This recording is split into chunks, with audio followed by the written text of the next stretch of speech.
গাজায় চলমান যুদ্ধ থামাতে যুক্তরাষ্ট্রের প্রস্তাবে সম্মতি দিয়েছে ইসরায়েল। শুক্রবার মার্কিন সংবাদ মাধ্যম সিএনএনের এক প্রতিবেদনে এই খবর প্রকাশিত হয়েছে। তবে ফিলিস্তিনি গোষ্ঠী হামাস এখনও চুক্তির শর্তগুলো পর্যালোচনা করছে। তাদের বক্তব্য, প্রস্তাবে তাদের মূল দাবিগুলো পুরোপুরি মানা হয়নি। ইসরায়েলি মিডিয়ার তথ্য অনুযায়ী প্রধানমন্ত্রী বেনিয়ামিন নেতানিয়াহু গাজায় আটকে থাকা ইসরায়েলি জিম্মিদের পরিবারকে জানিয়েছেন যে দেশটি যুক্তরাষ্ট্রের প্রস্তাব মেনে নিয়েছে। এই চুক্তি তৈরি করেছেন ডোনাল্ড ট্রাম্পের বিশেষ প্রতিনিধি স্টিভ উইটকফ। যদিও নেতানিয়াহুর দপ্তর থেকে এ বিষয়ে আনুষ্ঠানিক কোনো বিবৃতি আসেনি। অন্যদিকে হোয়াইট হাউসের মুখপাত্র ক্যারোলিন লেভিট জানিয়েছেন ইসরায়েল প্রস্তাবটিকে ইতিবাচকভাবে দেখছে।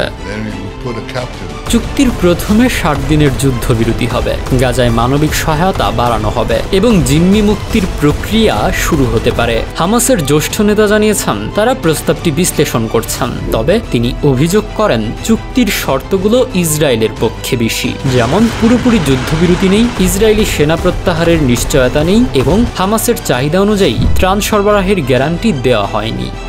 গত কয়েক মাসে বেশ কয়েকবার শান্তি আলোচনা ব্যর্থ হয়েছে। মার্চ মাসে দুই পক্ষের মধ্যে চুক্তি না হওয়ায় ইসরায়েল নতুন করে গাজায় হামলা শুরু করে। ইসরায়েলের শর্তগুলো হলো হামাসকে নিরস্ত্র করতে হবে, 58 জন জিম্মি ফেরত দিতে হবে এবং হামাস যেন আর ক্ষমতায় না আসে তা নিশ্চিত করতে হবে।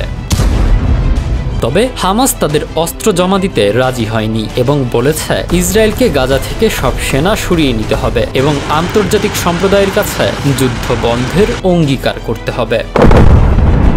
সাধারণত ইউরোপের যেসব দেশ প্রকাশ্যে ইসরায়েলের সমালোচনা করত না, তারাও যুদ্ধ বন্ধ ও ত্রাণ উদ্যোগ বাড়াতে দেশটির প্রতি আহ্বান জানিয়েছে।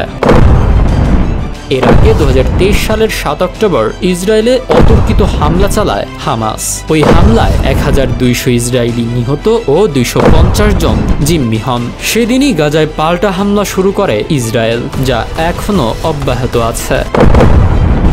ইসরায়েলের চলমান আগ্রাসনে এ পর্যন্ত 54,000-এর বেশি ফিলিস্তিনি নিহত হয়েছেন, যাদের বেশিরভাগ নারী ও শিশু।